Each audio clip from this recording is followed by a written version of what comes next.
One of the things I see time and time again is misunderstanding between what your stakeholder wants and what the analyst or data analyst or data scientist think that they want.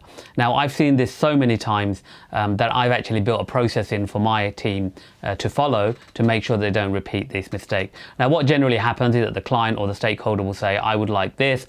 The data analyst or data scientist has heard something else and they've gone away and done the work, and then they've come back and the client has said, well, that's not exactly what I was looking for. Looking for this, and then you end up in an iteration of, oh, did you mean this, did you mean this, and it gets really messy, or the client or the stakeholder's upset that you haven't delivered what they wanted, and they go off and either cancel the project or they go to someone else to get it delivered. Because I've seen this so many times, I actually built in a process. So when I used to work in companies, and even now when I run my own agency, I built in a process to ensure that it doesn't happen. Now, the first thing you do is when a client gives you a brief or they tell you something, always clarify what they mean. Okay, it's easy to assume what they mean, but you're never sure that that's what they mean. So if someone says to you, I'm very much interested in how many visitors I got, okay, you might assume that what your definition of visitor and their definition of visitor is the same. Or they might say, I want to know how many customers bought this product. You may assume that your definition of customer and their definition of customer and even the product is the same. So go back and ask the question and say, look, when you say customer, do you mean this?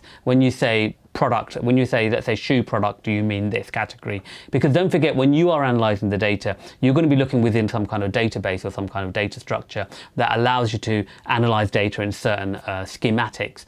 When the business asks questions, they don't have that kind of structure. So they might be talking about a more generic or more broader theme or a more narrow theme. And when they talk about customers, they may mean something specific, like everyone who comes in the shop. And you may realize that not everyone who comes in the shop can be counted.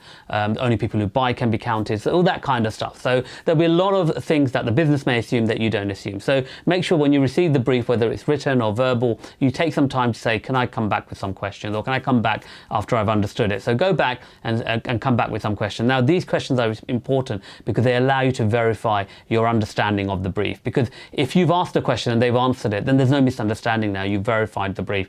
Then what happens is, once they've verified the brief, you then replay what they want in a language that you understand and hopefully they understand. So you would write down an email and say, thank you for your brief, or thank you for your request, or whatever. This is what I understand. And from what you've said, can you please confirm this is correct? Okay. Now, I wouldn't stop there. What I would also do, because what you don't want to do is have loads of backwards and forwards, is just say how long this will take. So you would say, and I think to run this analysis will take this many days. Therefore, based on my current workload, I can either do it immediately and it will finish here, or I'll need to prioritize it in by speaking to my manager or speaking to another stakeholder, whatever it is, and I will finish it by this day. Okay. So you want to give them clear information about what you understand from the brief, how long it will take, and when you think you can get it done by. Okay, that then sets a very clear precedent for the client or the stakeholder to understand exactly what you're delivering and when you're going to deliver it. So they don't keep halfway through go, where is the project? I gave this to you a week ago. If you haven't communicated to them that you've got other projects on and you're going to deliver it later on.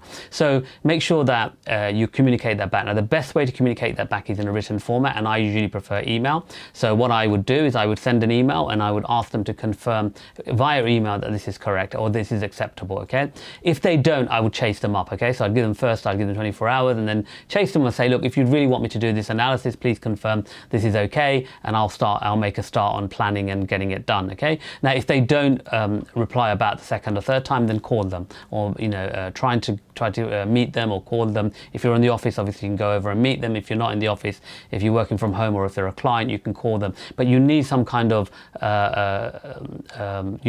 affirmation that this is okay, because if they don't affirm your understanding of the brief and your timelines, then what will happen is later on, if they have a different expectation, you've got nothing to push back with. You've got nothing to say, well, I said it would take this and this, because they could claim that they didn't see the email or they didn't understand the email. So make sure they always reply to the email, or if not, then at least you've got them on a call to ask them to reply to the email. But try and get at least some kind of affirmation that this is what the brief is, and this is how long it will take, and this is when you'll get it delivered by.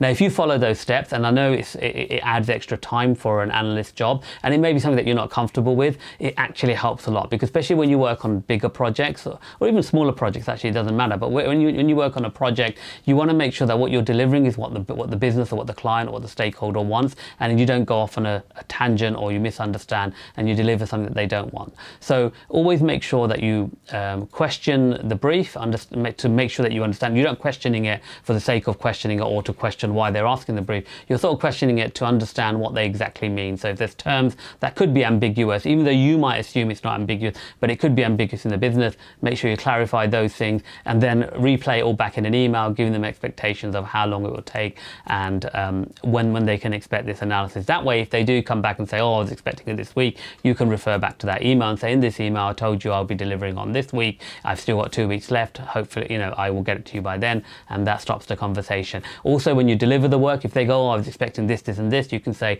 here's the email that I sent you outlining exactly what I'm going to be delivering, and I have delivered against this brief. If there's additional requirements or you expected more, then let's create it as an additional piece of work, and I'll go off and I will do that piece of work. But just to acknowledge, it's an additional piece of work. What you originally requested has been done. This really stops any misunderstanding. I know it sounds very formal and very sort of structured, but it's the one way of making sure that you don't misunderstand what's being communicated to you. Well, thank you for watching the video. I hope you found it useful. Like I said, communication is very key in the space of data. So therefore, make sure that you are really good at being able to communicate. And if you have if you're struggling in communicating, then at least you try and validate it through asking questions or replaying things back in an email. Please do subscribe to the channel and please do share and like the video. Thank you.